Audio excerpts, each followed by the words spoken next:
YouTube. And we'll get started after these short prayers.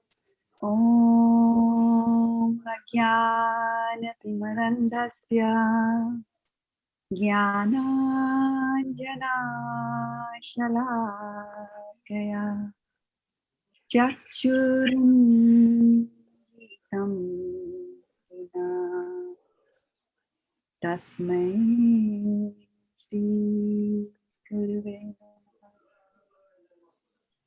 Shri Chaitanya Manobhishtam Sthapitam Yena Bhutale Swayam Rupa Tadamyam Tadati Swapadantam Nandeham Sri Guru Sri Yuta Padkamalam Sri Guru Vaishnavamscha Shri Rupam Sagrajatam Sahagana Raghunathanvitam Tam Sajivam Sadvaitam Savadhutam Parijana Sahitam Krishna Chaitanya Devam Shri Radha Krishna Padan Sahagana Lalita Shri Vishakhanvitam Scha He Krishna Karuna Sindhu Dinabandho Jagatpate Gopesha Gopika Kanta Radha Kanta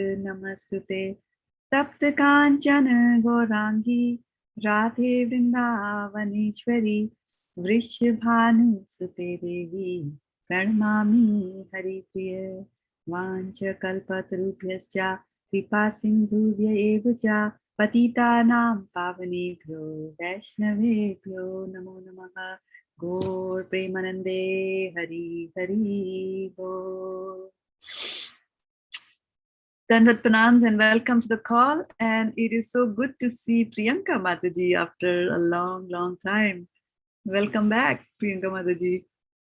Haribol Mataji, Dandavat Pranam. Thank you. You're welcome. So we are going to continue on with our Brahma Samhita. And so today we are on verse number 18 of this chapter, the only one chapter of Brahma Samhita that is available for us. And it's an interesting thing to note that things will appear, things in this universe appear and disappear according to the adhikari or entitlement of the people who are in that particular yuga or in that particular time frame. So that is why you will find that this is Kali Yuga and there are so many books that are mentioned and it's being transferred through disciplic succession. You don't find any written evidence to that. Or there used to be books and they disappear. For example, the Brahma Samhita originally has got X number of chapters. Can you tell me how many chapters are there in Brahma Samhita?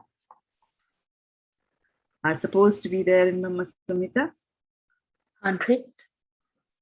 100 exactly for 750 points. There are supposed to be 100 chapters, and how many do we have? How many chapters do we have with us now? Only one, and that is the 5th chapter of Brahma Samhita. And this 5th chapter was also just, unearthed and discovered by Chaitanya Mahaprabhu in a famous temple in Kerala. And then he got it copied. And the copy at that time didn't mean that you just drive to a Kinko or push your files online to a Kinko office depot or whatever, and then they will print it for you. It was not like that. People had to transcribe that onto palm leaves, and by scratching on the palm leaves, putting them out into the sun, and then continuing on with the next. So there were people who were paid to do that service. And so he got a few copies made, and those copies were then distributed. People took those copies. And of course, now, thanks to the printing press and the translation by His Divine Grace Bhaktisiddhanta Saraswati Thakur into English, that we are able to appreciate and get into the purports of Brahma Samhita. So depending on our capabilities and our entitlements, the next other chapters are not revealed to us. So it's not that India is very bad about saving their manuscripts, and we don't have a good archaeology department and all that, but we also have to understand, I mean, those things might be true, but we also have to understand that things will disappear because the yuga is like that. That certain piece of, certain informations are very esoteric, they're very deep, and so we don't have access to that in this yuga. In the previous yugas, information is available. And then also, how much you see, even of a thing which is right in front of you, also depends on your adhikari, your entitlement. For example, there are 30 students who might come into a class, and the teacher teaches the same topic, speaks the same words, and all the students are there in the class for the same duration of time. Yet some students take it more, get it more, are able to imbibe more, and others are not able to do that. So you see, even on a day-to-day lives, we see that even if a teacher is teaching a material topic in the class, then not all of it gets revealed to all the students who are there, depending on our capabilities, capacities, and our entitlement, adhikar, as we call. You will be revealed as much of information as you like. We also talk about incarnations of the Lord, right? So the Lord is up in the spiritual planets, and then he descends and comes into the material world. Now, when he descends as Ram, you see certain things. When he descends as Krishna, you see certain other things, like that, right? He might come as a Matsya avatar, right? As a fish. So as a fish, he doesn't play the flute, right? He doesn't play the flute as Ramchandraji also. As Krishna, he is able to, maintain 16,108 wives. Ramchandra says, no, one is enough, right? So it's not that Ramchandraji is less capable than Krishna, because it's, the same Supreme Lord who's descending into this material world, but they will choose, an incarnation will choose to reveal certain features only, depending on what the pastimes of that incarnation are, right? So we know that Krishna is the Ras Leela, that person who's talking about love of the soul to the Supreme Lord at a very higher level, whereas, and that in the age of Ramchandra is more like a Maryada Purushottam avatar. So he's telling us what is the right thing to do, what is the right way to live, what's the right way to behave.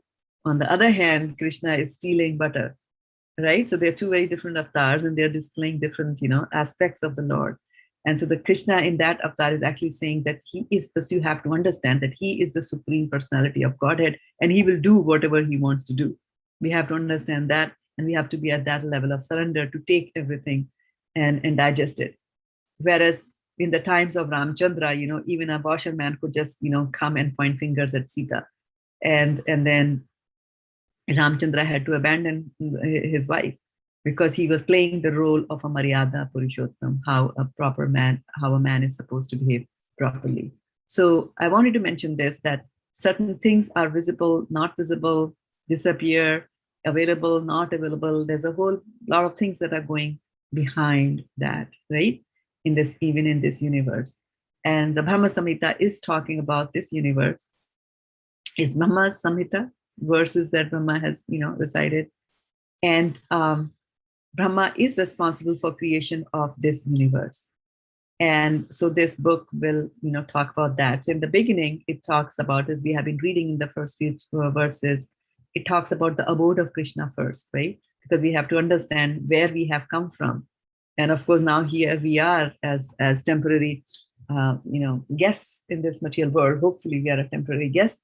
Hopefully we will go back to Godhead pretty soon, and don't make this as a permanent place. So think of this as we are in a hotel. And just as you check into a hotel and you want to check out, right? We don't make that as a permanent place. Our permanent house is up in the spiritual planets. And as Srila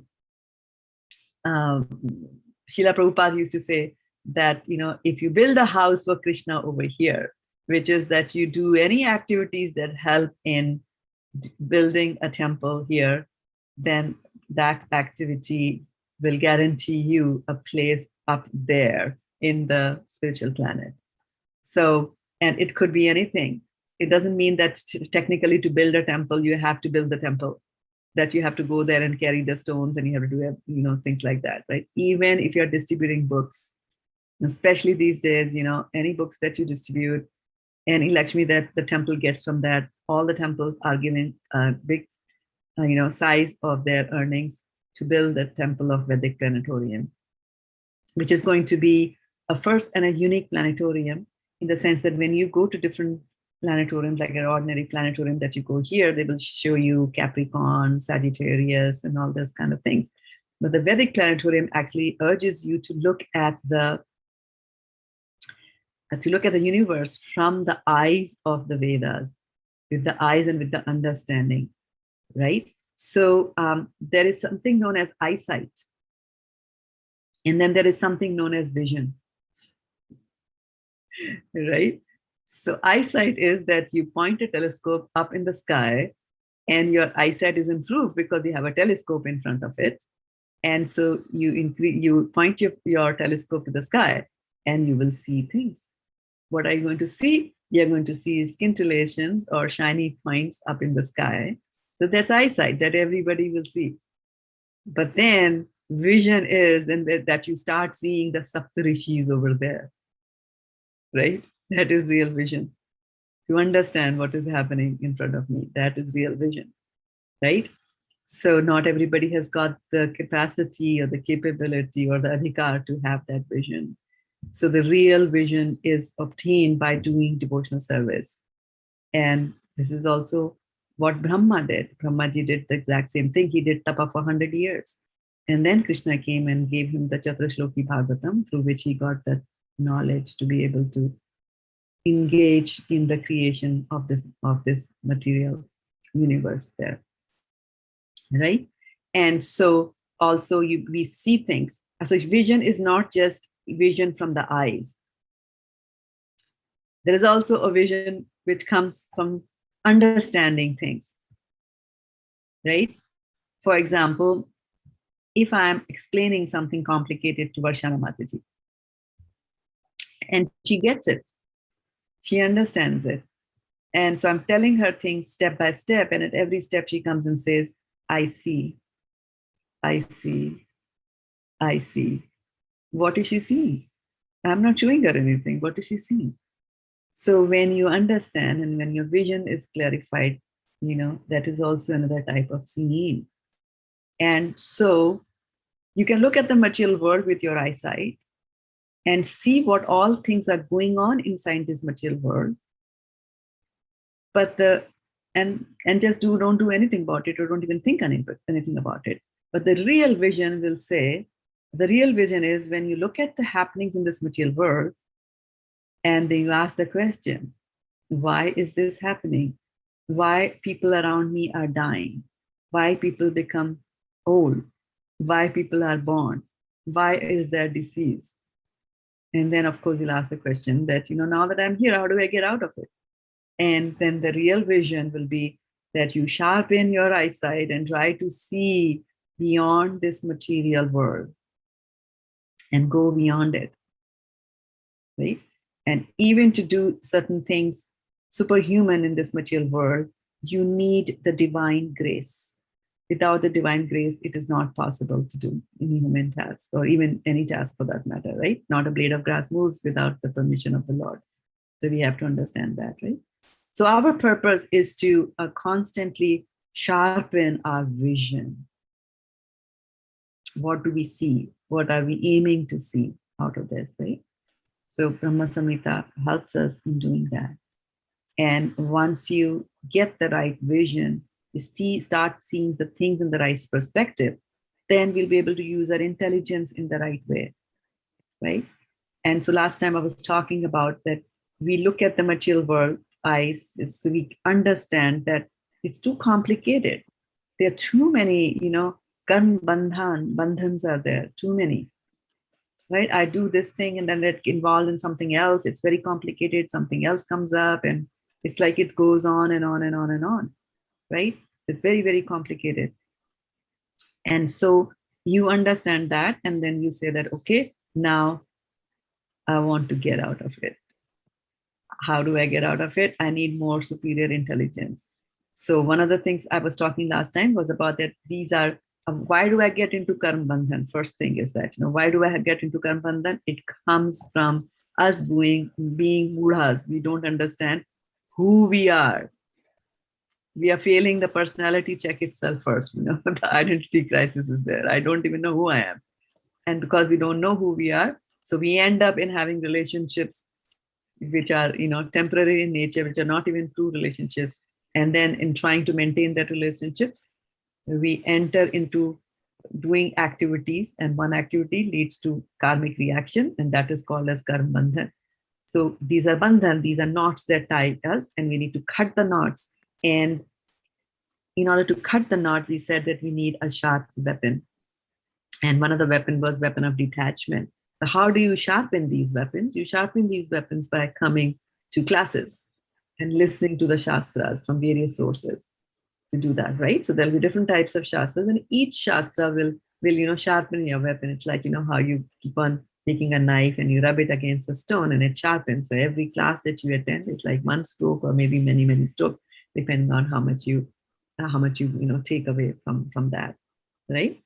So now, having said that, let's get into Brahma Samhita and see how we can use what we are talking about there. So let's see, desktop number 2 is not what I want to share. I want to share desktop number 1 with you.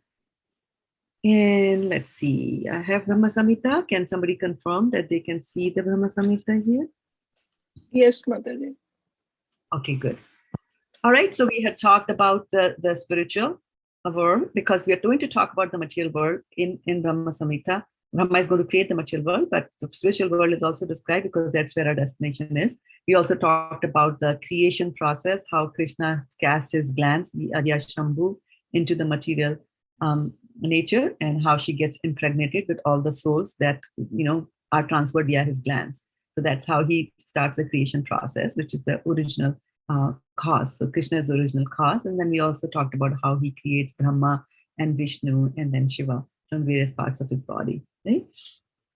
And so in verse number 17, we also talked about that how, and that was almost 2 weeks ago, that how Krishna, he creates these many, many material world, in, starting with his expansion, which is Mahavishnu.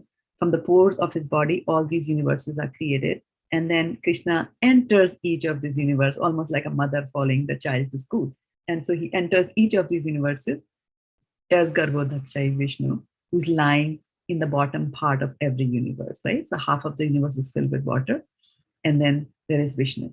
So in today's verse, we're going to talk about that now we have this Garbhodakshai Vishnu, and then what happens as part of the creation of the universe. So text number 18. Shayam tato nabhes tasya padmam viniryayau tannalam hema naninam brahmano lokam adbhutam. So synonyms. Shiksham, when there was a will to create. Tataha, then. Nabhehe, from the navel. Tasya, of him. Padmam, a lotus. Viniryayau, came out. Tat nalam, its stem. Hemanalinam, like a golden lotus. Brahmana, of Brahma. Lokam, the abode. Adbhutam, wonderful. So, Sishrikshayam tato nabhes tasya padmam viniryayau tannalam hemanalinam brahmano lokam adbhutam. Okay. And let's see. What is the Sanskrit for something which is like a golden lotus? It's not a golden lotus. It's like a golden Hemanalinam. Hemanalinam. Okay. What is navel called? Nabhi, right? Navel, from the navel, or Nabhi is the navel. Okay. And when Krishna has got a will to create, or Vishnu has got a will to create, what will you call that? Shikshayam. Shikshayam, right? Okay. Translation. When Vishnu is lying in the ocean of milk, wills to create this universe, golden lotus springs from his navel pit. The golden lotus with its stem is the abode of Brahma, representing Brahma Loka or the Satyaloka. So you have to understand here, and that's why in the beginning I was telling about that these incarnations are dicey. Now, one of you has got a noisy background. Could you all mute yourself? So it says that when Vishnu, lying in the ocean of milk, wills to create this universe, a golden lotus springs from his navel pit. Now, as far as we know, our Vishnu, who's lying and from whose navel pit the lotus comes out, in which water is he lying? Is he lying in the ocean of milk? Shraddha-devi Vishnu. Shiro's ocean saga.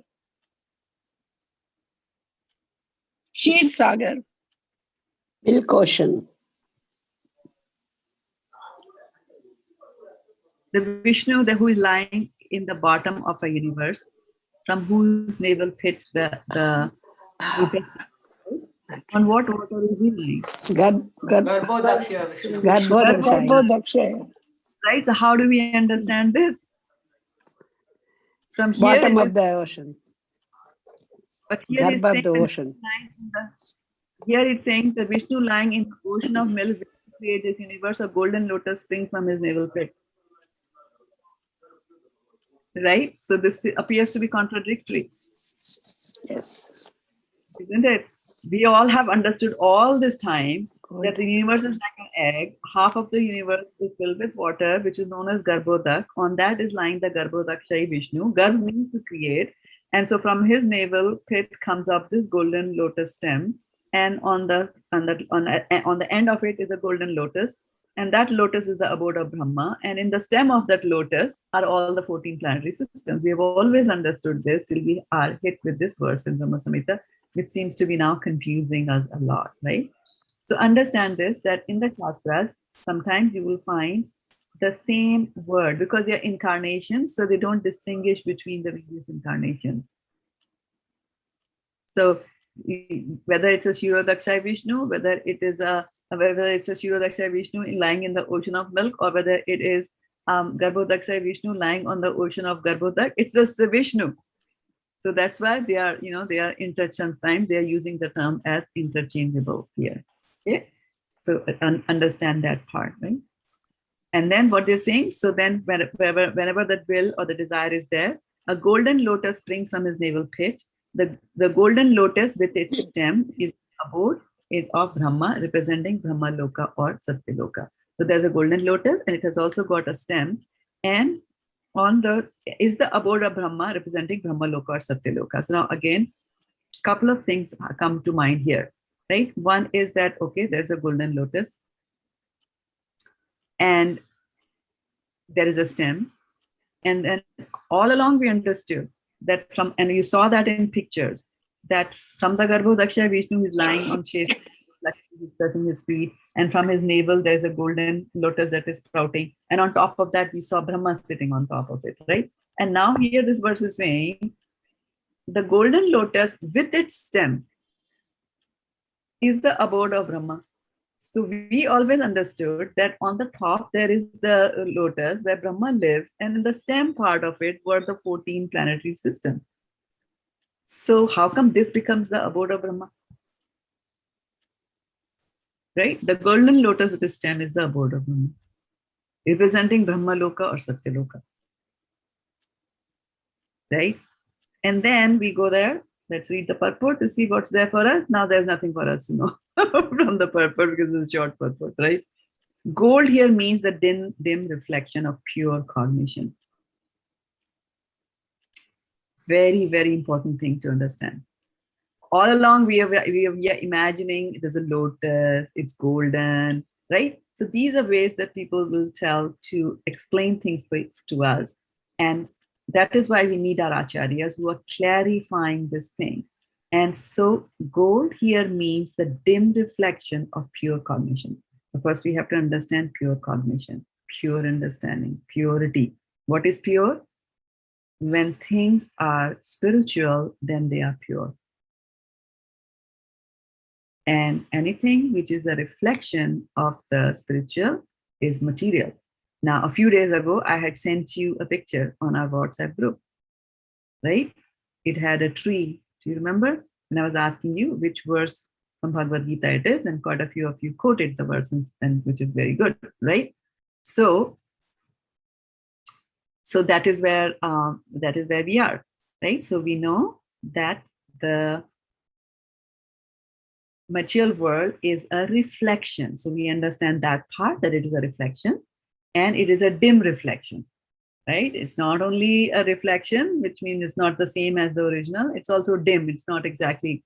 Sometimes you look at a mirror, you see the exact same thing. Sometimes the mirrors are distorted, so the reflection is also not a true replica. So this is what it's saying, that it's a dim reflection. Dim means not also very clear. It's not even close to it. It's dim, right? So if the light is dim in the room and you start to look at your reflection in the mirror, it won't be very sharp. If you increase the light in the room, your features come out very nicely in the mirror, right? The same thing here, he's saying that, whatever is there in the spiritual world, which we try to understand in the first few verses of Bhagavatam, of Brahma Samhita, it was very difficult for us to understand,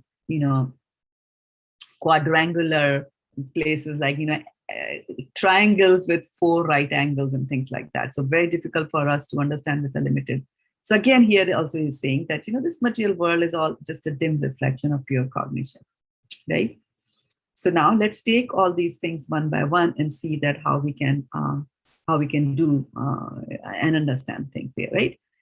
And then, so here it might appear that, okay, so there is this abode of Brahma. Let us focus first on his abode as the lotus on the top, right? So lotus on the top will just mean that, the way things are arranged there would be in the form of a lotus. There could be mountains there, right? So that somebody looks at it, it looks like a lotus. It doesn't mean that there's a pink color lotus like that, right? Whatever is a Loka is a set of planets. So in the Brahma Loka, which is called over here, or Satyaloka, the arrangements of the planets, the mountains, the rivers, whatever are there, when you look at it from a very far distance, it'll appear as if it is a lotus. It's not that it is a lotus, okay? So you have to understand this thing there. Now, here it says Brahma Loka or Satyaloka. And if you read the Srimad Bhagavatam, it gets very confusing. Because sometimes Brahma Loka is used for Vaikuntha planets. And you might just think like, okay, I always understood it as, okay, where Brahma lives, it's Brahma Loka. Where Shiva lives, it's Shiva Loka. Where Vishnu lives, it's Vishnu Loka. So this is fine, right? And then there is Satyaloka there. There's Satyaloka there also, right? So we need to understand all these things. And so in Srimad Bhagavatam, this is very clearly described. So let me do something here. Let me stop sharing so that I won't be hard pressed for my memory requirements on the computer here. And let's see if I can bring up a few things for our understanding. So many months ago, it looks like many months now, we had talked about our planetary system, and I'm just trying to see if I can bring that diagram up to all of you. For all of you or not. Some good diagram. I was trying to find that before the class, but I was not able to locate it. Just give me a few more minutes here to look for it, and might find it somewhere. So there are 14 planetary systems, right? And we had talked about where those planetary systems are located, and I wanted to bring that diagram up so that we can all look at that. So not finding it yet. Here. Oh, look at that.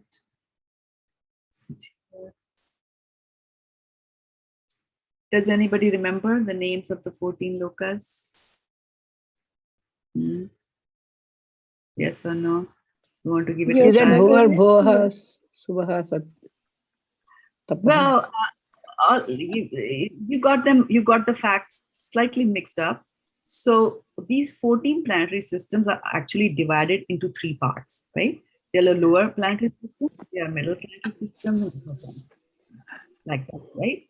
So, and Bhutva Swaha is actually, also a division of the middle part of it. But I was looking for names of all the 14 planetary systems that we have. And let's see if I can find the diagram. Otherwise, I'll Google it and we'll do it. Let me Google my videos. I might be able to find it in the video. And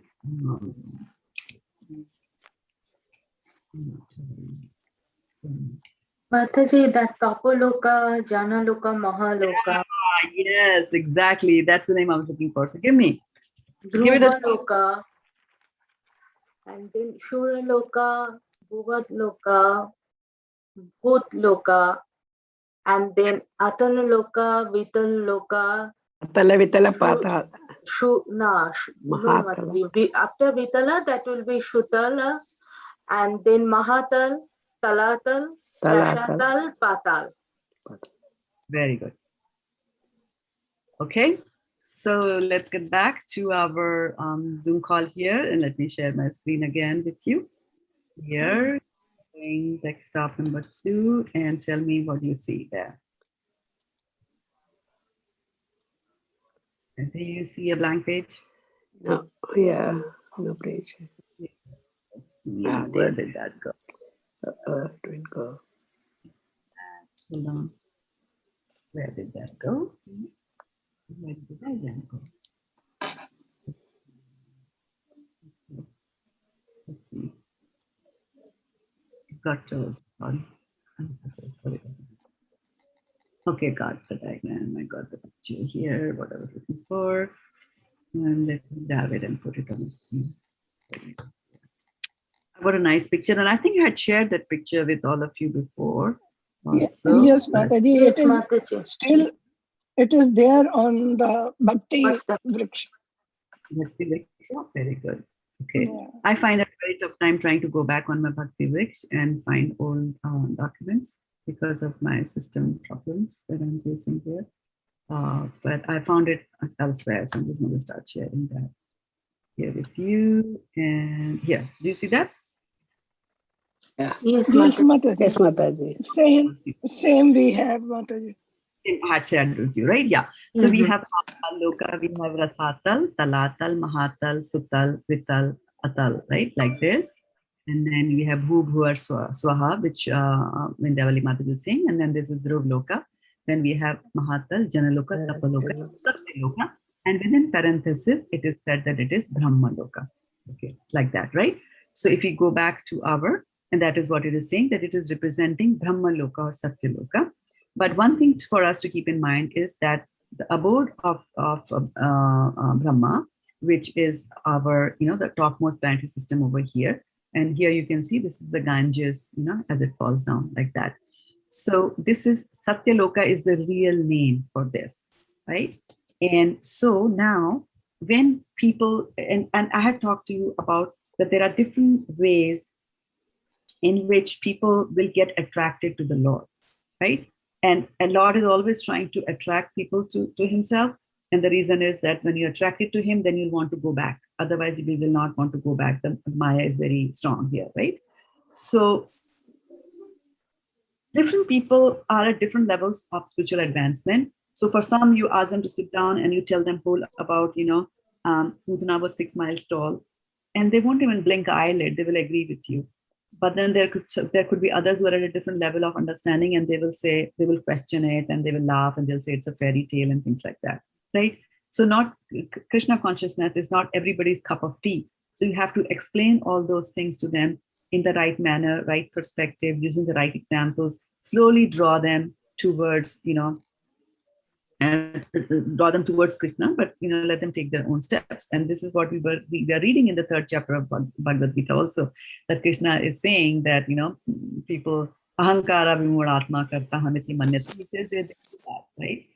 But then those who are intelligent people, they don't get involved into that, they don't get messed up with that, they live life separately. And the wise men, they let the foolish do whatever they have to do. But, slowly by their own example, they will bring them to Krishna consciousness like that, right? So, so I just forgot the point I was going to make over here. And so one of the ways in which Krishna, people can explain the existence of God is to look at the universe around you, right? Because it's difficult for some people to understand and accept something that they cannot see with their eyes. They need, whatever the eyesight. And so in the beginning of the class, I was telling you that, there's eyesight and then there is vision. So people with advanced vision can visualize that there is Krishna there, right? But some don't. And so there's God. Where's the proof? Okay, you want proof? Okay, look at the sun. It is rising. Do you think there's some intelligence behind it? Look at the moon. Look at the river. Look at all these created beings, right? Creatures like that. So they would like to see the Lord, but in this universe itself. So this universe is presented to different people in different ways, right, by the acharyas, so that they will get attracted to something about the Lord. After all, this material universe is also energy of the Lord, right? So there is a universal form of the Lord where they will look at this universe that I'm sharing right now with you, the 14 planetary system, and they will see a shape of the Lord in this. And then the way to explain it to them is that, that supreme intelligence that is, behind this structure. So for them, what is divinity? They will say, oh, this material, this Mother Nature is divinity. What does that mean? Mother Nature is divinity. What is Mother Nature? Right? So Mother Nature is what you're seeing, right? For them, nature means there are trees, there are mountains, there are rivers. So to explain to them that there is God, we explain to them the universal form of the Lord. And we say universal form of the Lord is, and there's one way to look at it, and that is the mountains are this, the trees are, the hair on his body, the rivers are the arteries. So this way they will look at it, right? And the lower planetary systems are, another way in which you can describe the universal form of the Lord is to just look at these planetary systems and say, oh, lower planetary systems are his feet, or the not even the feet, the lower part of the feet, like that, right? And the topmost planet is his forehead. So Satyaloka becomes his forehead, like that. Another angle of looking at the universal form is to look in terms of the inhabitants of the universal form. So the Brahmanas become his face, the Kshatriyas become his arm, the Vaishyas become his stomach, the Shudras become the lower part of the body, right? So this is just various ways in which we try to, explain and bring people into Krishna consciousness by defining this, right? So universal form of the Lord. So Parikshit Maharaj was asking various kinds of questions of Sukdev Goswami, and as part of that, Sukdev Goswami, his question was, he started with the original question, I am about to die in 7 days. What is the duty of a man about to die? And so what was the duty of a man about to die? Ante Narayan Smriti. And he had also asked another, Ante Narayan Smriti means at the time of your death, you should think about Narayan. And he had also asked that question, 2 questions he had asked. Another question he had asked was, what was the other question that he had asked? Anybody remember? What is the duty of a man about to die? And what was the other question? Do you remember?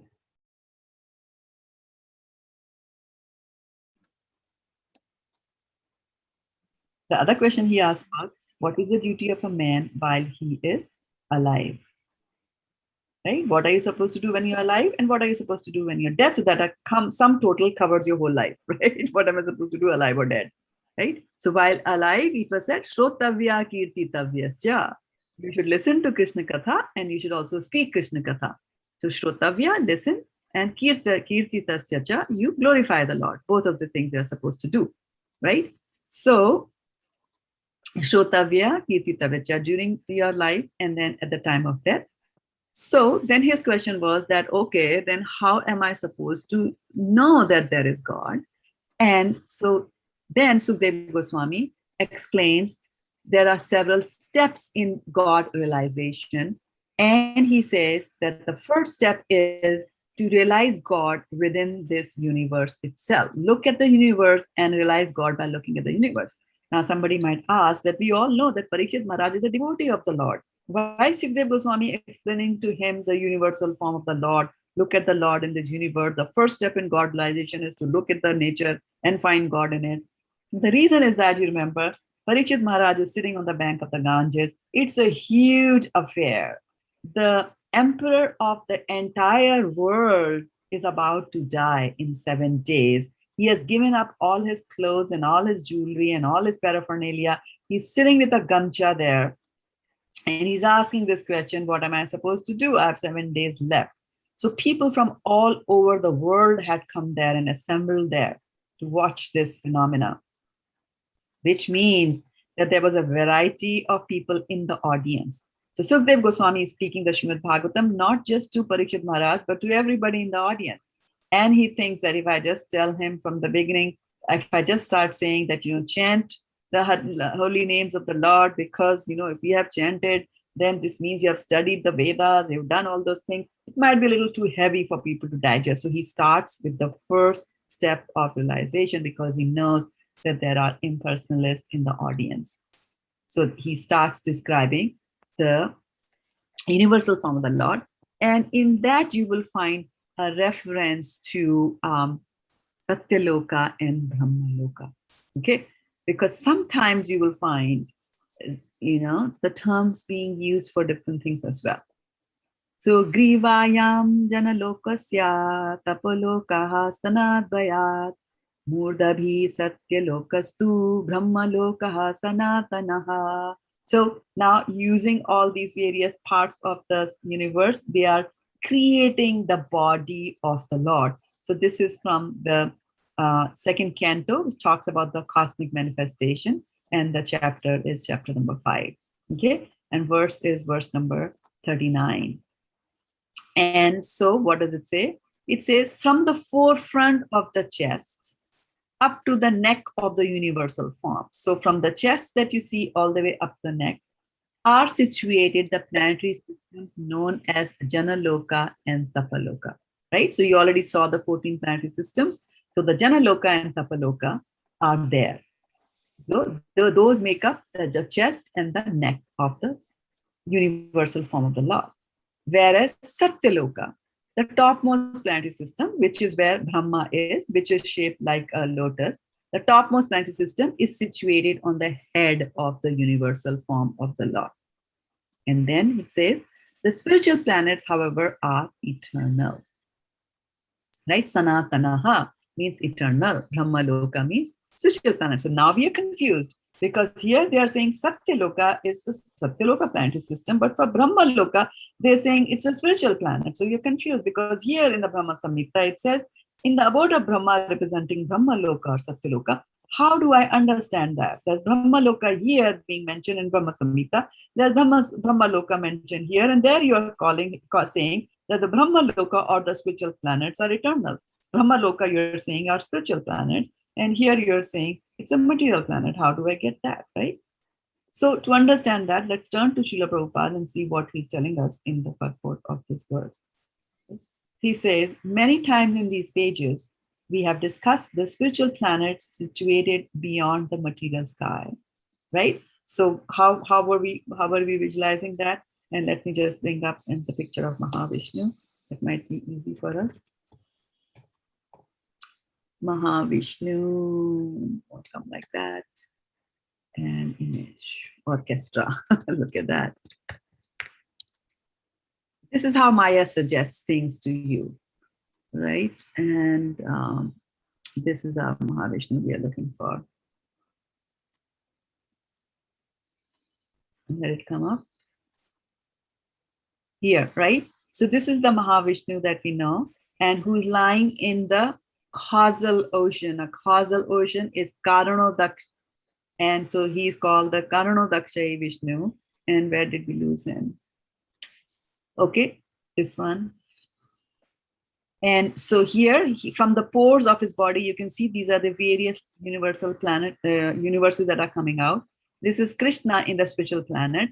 And this is the light that is coming out, right, from Golok Vrindavan. All this light is known as Brahma Jyoti.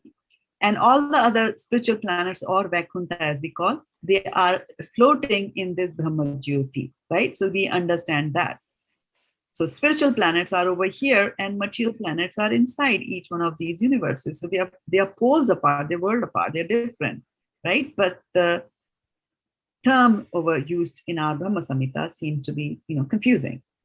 So here Prabhupada is saying, many times in these pages we have discussed the spiritual planets situated beyond the material sky, and the description is corroborated in this verse. The word Sanatan is significant, right? Sanatan was used here, is significant. This very idea of eternity is expressed in Bhagavad Gita 8.20, where it is said that beyond the material creation in the spiritual sky, where everything is eternal.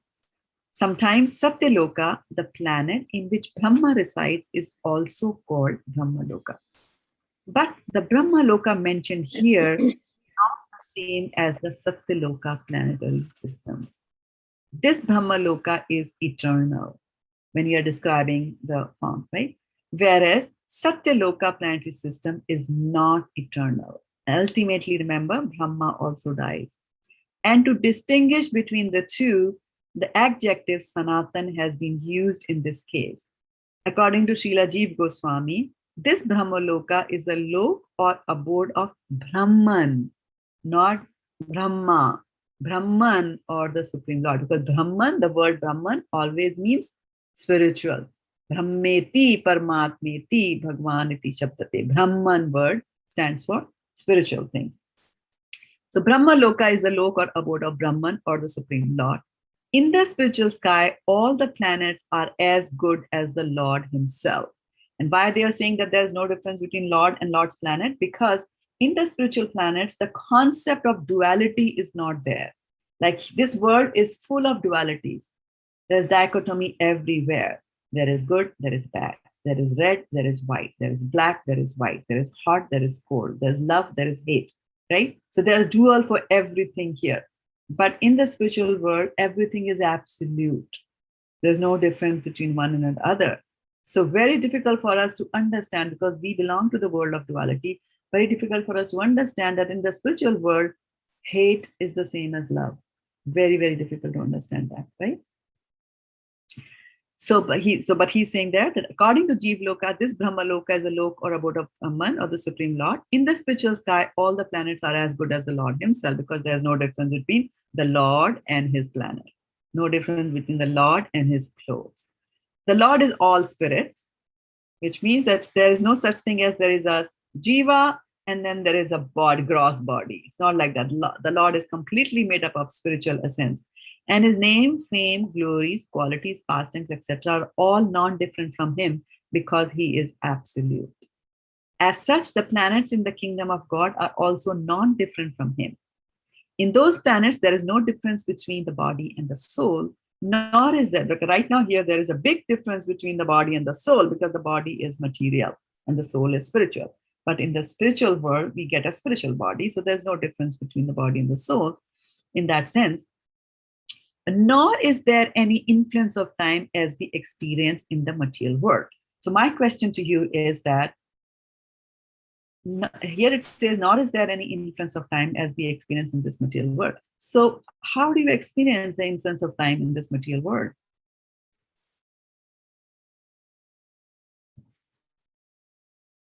How do you experience that influence of time?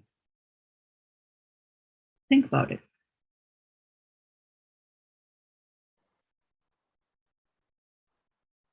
Like Mataji, sun is setting, that time it's dark, and when sun rising, that time is day. So we can differentiate that one day is gone. Gone. So you notice time passing away, right? We notice that time has passed. You notice the time is passing away, right? Now here's an interesting thing. Krishna does his pastimes in Golok Vrindavan, which is in the spiritual planet, right? And then he also does his pastimes here in this material world, right? And we say that all the pastimes that he does in the material world here in Vrindavan, Mathura, like that, He's also doing, these are eternal pastimes, Nitya, right? Nitya Leela. So he's doing that in the spiritual world also. Okay. Now let's look at an example of his pastime here in this material world. It is morning. So his friend comes to wake him up. Right? So it is morning. He gets breakfast and not dinner. Why? It is morning. And then he goes there. And during the daytime, they have lunch, they play, they kill a few demons. And then there is evening. So now because it is evening, the cows have to be brought back home. Right? So there is time. There is morning and there is afternoon and then there is evening. And we said that these pastimes are the same as the pastimes that are happening in the Vaikuntha planets also.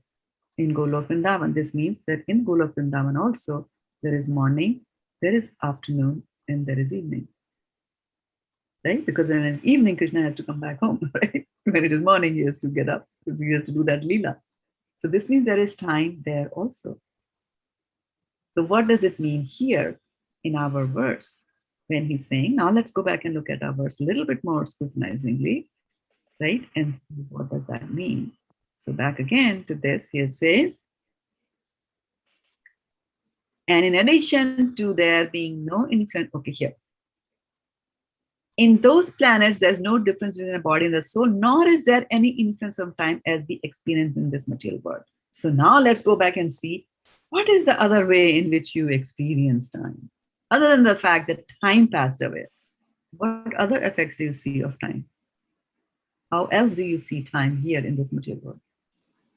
Birth and death. About aging, aging process. Aging, birth and death. Aging, birth and death, right? That is the influence of time that you see here, which you will not see in the right? So this verse over here means that. It doesn't mean that there is no morning and noon and afternoon, because if that was the case, then how can we say Urdhamulam Adha Shakam, that this material world is a reflection? If this is a reflection, it has to have things there here also, like that, right? So then how do we understand that how like the flowers bloom? So like the flowers are always blooming and there are no buds like that? there will be buds. There will be flowers blooming. Right? So isn't that like passing time? Or there will be buds and the flowers at the same time? Exactly. So there will be buds, there will be flowers. Yes. And it's difficult for us to understand that part, right? But here what happens to the flower in the end? And Mataji, in this material world, we have pain and happiness and sorrow all mixed up, whereas there is no pain over there. That is also one of the parts. There is pain. There is pain. And pain is there. But here's the interesting thing, that here we don't want pain at all, right? In this material world. But there, to them, it doesn't matter whether there's pain or not. Even if there's pain coming. Like, for example, when Krishna goes away, Yashoda will feel the pain of separation from him. Right? So they will feel it. And it's a very different enjoyment for them. So at that level, it's very difficult for us to understand. Actually, a little bit of that is portrayed here. Like if you look at Urdu poetry is full of pain for the beloved. And they they glorify that, oh, you were gone and I drank so much. And so many poetries are there, on love here, material love, which is nothing but a reflection of the love for the Lord, right? If you pick up any of the Sher Shari that is done in Urdu and you replace the hero by Krishna, it applies 100% there, right? So pain is there, but not felt in the way that we feel it. And if you ask me the question, then what does that mean? I won't be able to explain that to you because we don't have the intellect to understand that. We can't understand something which is spiritual using our intellect, which is material at this point. To be able to understand that, we have to remove the layers of material which are covering our intellect. And how do we remove those layers of material consciousness around us? Is through chanting the holy names of the Lord. which will, crack open all the layers of dust which are there in us. So continuing on, so remember that part, right? So influence of time as we experience in the material world, basically here means deterioration, but that's old age, like that. And in addition to there being no influence of time, the planets in Brahma Loka, which is the spiritual planetary systems that we are talking about. So the planets over there, right? So planets in the Brahma Loka, due to being spiritual, are never annihilated. Right? So no death is there. The planets themselves will not be annihilated. Whereas in the material world, we know there is periodic annihilation. All variegatedness in the spiritual planet is also one with the Lord. So whether you are a flower, you are a bird, or you are a Krishna, same. And therefore, in the Vedic aphorism, Ekam Eva Dvityam is fully realized in that Sanatan atmosphere of spiritual variegatedness. Right? So although there is a simultaneous oneness and difference is there, right? So one and the same. This material world is only a shadow, phantasmagoria of the spiritual kingdom of the Lord. And because it is a shadow, it is never eternal, because the shadow will disappear, right? Light comes. The variegatedness in the material world of duality, which is spirit and matter, cannot be compared to that of the spiritual world. So if we are having, variegatedness here, we cannot compare that to spiritual, because again, difficult to understand from our intellect. Because of a poor fund of knowledge, less intelligent persons sometimes mistake the conditions of the shadow world to be equivalent to those of the spiritual world. And thus they mistake the Lord and his pastimes in the material world to be one with the conditioned souls and their activities. So they think that, if Krishna can do this, I can also do that. Krishna is not Supreme Personality of Godhead. He's just like us. He just has got a few mystical powers, and because of that, he's able to do that. So that is not the right understanding, right? The Lord condemns such less intelligent persons in Bhagavad Gita, says, Avajananti mamura manusham tamam ashitaha param bhavam ajananto mama bhuta maheshwaram. So he says that, Avajananti mamura, again the word mudha is coming, right? People who are mudas, who are foolish, don't understand me. And they think that manushim tanam ashitam, they think that I have got, that I have got a manushim, I've got a human body. Tanum means body. Param bhavam ajananto, they do not know that my transcendental nature, param bhavam, they don't know that. Mama bhuta maheshwaram, and they also do not know that I am the controller of everything, of all the living entities, mama bhuta maheshwaram. Whenever the Lord incarnates, he does so in his full internal potency, Atma Maya, and less intelligent persons mistake him to be one of the material creation. Right? So Sridhar Swami, therefore, rightly commenting on this verse, says that the Brahma Loka mentioned here is actually Vaikuntha, the kingdom of God, which is Sanatana or eternal, and is therefore not exactly like the material creations which are mentioned. The Virat universal form of the Lord is an imagination for the material world. It has got nothing to do with the spiritual world or the kingdom of God. So again, remember that the Virat form of the Lord is material form. It is made up of material planets. So it is just a way of representing the material world or the material universe, or explaining the material universe, so that people at the lower consciousness can slowly get connected to the Lord and try to connect the dots. That there is some supreme intelligence, there is some Maheshwar, a supreme controller who's controlling all this, and we better surrender to him sooner than later, like that. Okay, so I'll stop here and open up for take a few questions before we call it a day here. Any questions, any reflections, anything that you learned new today? Mataji, have you here? You said Satyaloka, that it's like, we have time and life, death and birth and death here. But Satyaloka, do we have that? Well, sometimes you will find references to scripture that says Satyaloka, there will not be death, right? As we understand death to be. So what actually happens is that at the time when there is time for annihilation, when this whole universe is going to be annihilated, and so just below that, where we were talking about the death in the neck of the Lord, the universal form of the Lord, we were saying that Jana Loka and Tapa Loka are here, and then Satyaloka is here, right? So who live on those planetary systems, which is just below Brahma? It's not heavily populated as us, our planets. So those very exalted souls live there, and they are very highly advanced and ready to go back to Godhead. What happens is that at the time of universal cataclysm, when the whole universe has to be finished, what happens is that Ananta, down below, who holds this whole universal system in his head, he gets angry and frustrated. As you know, the whole thing was created for you to go back to Godhead, and here you are with your karma bandhans and upari ada, you're just going to the top, higher planetary system, heavenly, and then coming down, going to hellish planet, then coming back again. You're just going back and forth, as if you are on a Ferris wheel. He gets frustrated, and from his anger, fire comes out. And that fire starts to burn all the planetary systems down from below, all the way till it reaches the Brahma Loka and the Tapaloka. So those people over there, they sit in special aeroplanes and they fly to Brahma Loka, Satyaloka. I should use the right term, Satyaloka, right? So you have to understand that there are planets, or there are aeroplanes like that. People have got that you can sit and do interplanetary travel, and not like the material things that we try to go to moon and things like that. So they go there, and then when annihilation happens, it's not like, Brahma will drop dead, because Brahma also goes back. All of them will go back to Godhead, their bodies utilize, and then they will go back. So that's why sometimes in your, in different parts of the scriptures, you will see the word that there is no death in Brahma's planet. There is no old age also in Satyaloka.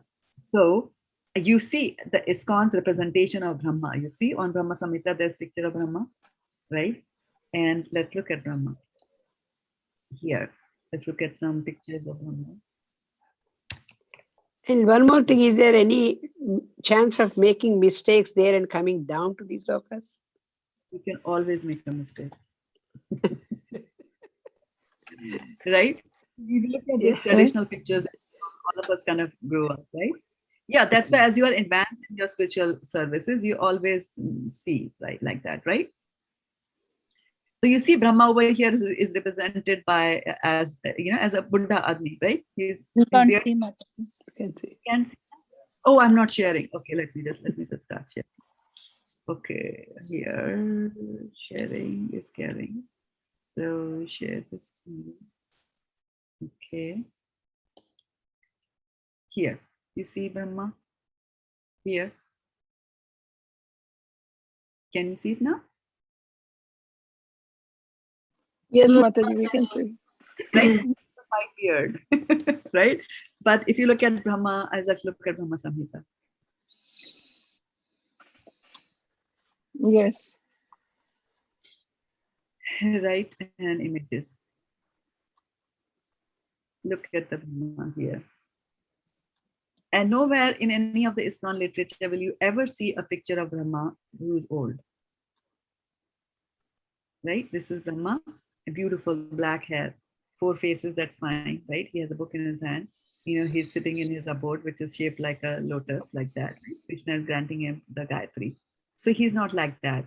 So the deep, and that's where we appreciate the literature that Prabhupada has brought us, and he's clearly explaining in the purpose to Srimad Bhagavatam that on the Satyaloka where Brahma lives, there is no old age, and that's why we represent Brahma like that. Whereas in other representations, you see Brahma is like this. And why do they show Brahma like this? Because Brahma lives for 100 years, right? Brahma lives for 100 Brahma years, right? Like we live for 100 human years, he lives for 100 Brahma years. And we did that calculation, right? It was, I don't know, 3,411,000,000,000, something like that was his 3.11 trillion, 4 billion was his lifespan, right? In Bhagavad Gita, it says Sahasrat Paryantam Ahadyad Dhammono Vidu Ratrim Yud Sahasrantam, right?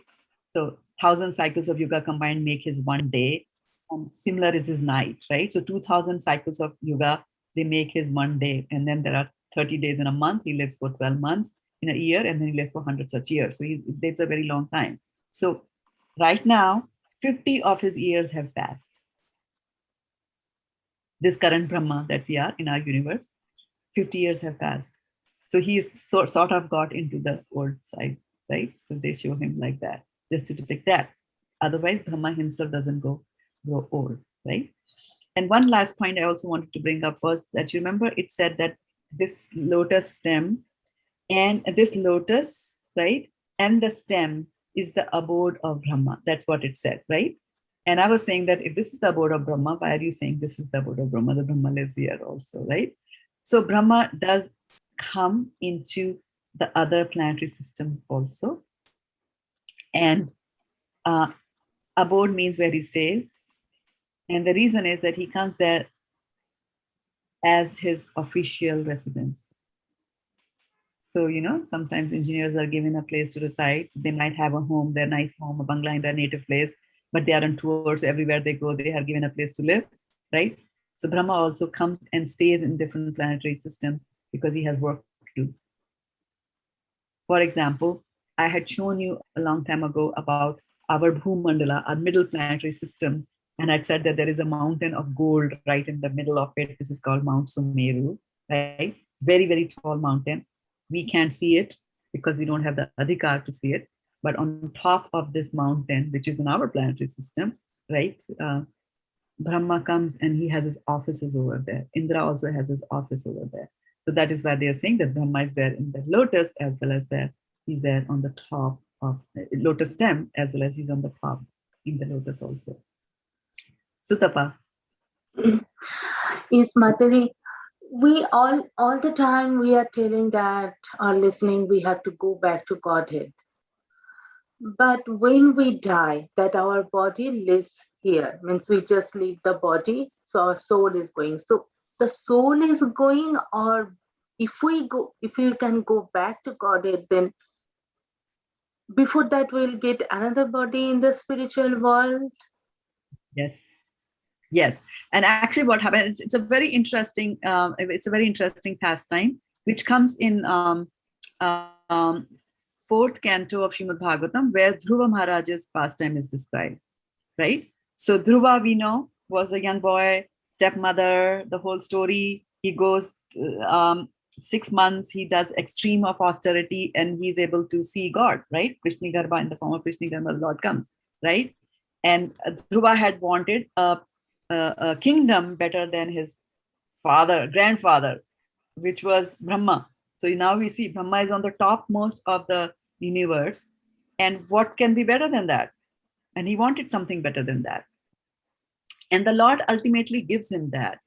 And but he says you have to go back and rule the planet first, right? So Dhruva rules the planet. He continues to be a devotee. And when the time comes for him to go back to Godhead, then the Lord, comes to fetch him in a nice, you see pictures in ISKCON pictures in ISKCON art. And it seems that, here was Dhruva, and death personified is there, but death is scared of Dhruva and doesn't touch him. Then how are we to understand that death touches all of us, in the sense that we have to utkramantam, we have to step out of this body when death beckons us, right? So, and then Dhruva, why does Dhruva not have to leave his body? Right? So deaths will be of different types. One death is, hey buddy, you're leaving this body, but you're going to get another material one. Right? So at that time, the Yamdutas will come, they'll take you out. But when you are going back to Godhead, there's no Yamduta, no Yamraj, no nothing. The Vishnu Dutas are going to be there, or even God can himself come to get you. Right? So at that time, what happens is that you are at such a level that death personified, right? It won't touch you. Your body will become spiritualized. This same body will become spiritual, will get converted into spiritual body, and then we'll sit in the airplane and we'll go back like that. So you won't see the death in that way as we see. Right? And that is why, depending on who you are, they say that you will see death in a different way. Just as Prabhupada gives a very nice example of, if you are in the mouth of a cat, it depends on who you are. Are you a kitten or are you a rat? Right? So if you are a rat, a non-devotee, you'll be very scared of death because the cat is going to eat you. Right? And if you are a kitten, which means the cat is your mother, right? She's going to take care of you. The reason she has you in your mouth is she wants to carry you from one place to another place of safety. So similarly to a devotee, when death comes, he knows that I'm going back to God and I'm going to meet the one I have been waiting to meet for such a long time. So that death is very different in nature. So that's And all this depends on our karma, is it right, Mataji? yes. What we do, we get.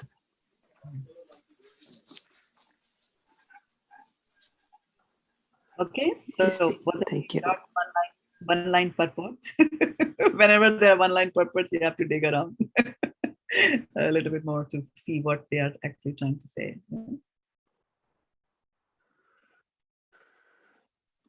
I said, So, 2539 explained the whole thing. is the whole thing. Yeah, mark it down. Yeah. Okay. So I'll take the leave. Tomorrow is Balram Jayanti. And I am fine to have the class tomorrow because I won't be going. But if others have to go to the temple, I'll be happy to cancel the class. Let me know. No, Mataji. No means what? Yeah, means for me it is like 9:30 in the morning, so it's okay. And so I don't. What about other devotee like Vindamani Mataji has to go? I have to go to the temple She after the doesn't, class. yeah, she doesn't come to Sunday classes in any case. Yeah. So, Saturday I Varshana can. Mataji. Varshana Mataji, you have to go to the temple. Yes. No, Mataji. So we should We continue. are not. Yes, yes. We are not allowed to go 65 and above. Okay, that's good. That's a good precaution. Wow, God. Good precaution. Yeah. Here we are going with mass anyway. That's compulsory. No, Mataji, it is open only. Yesterday night we had a meeting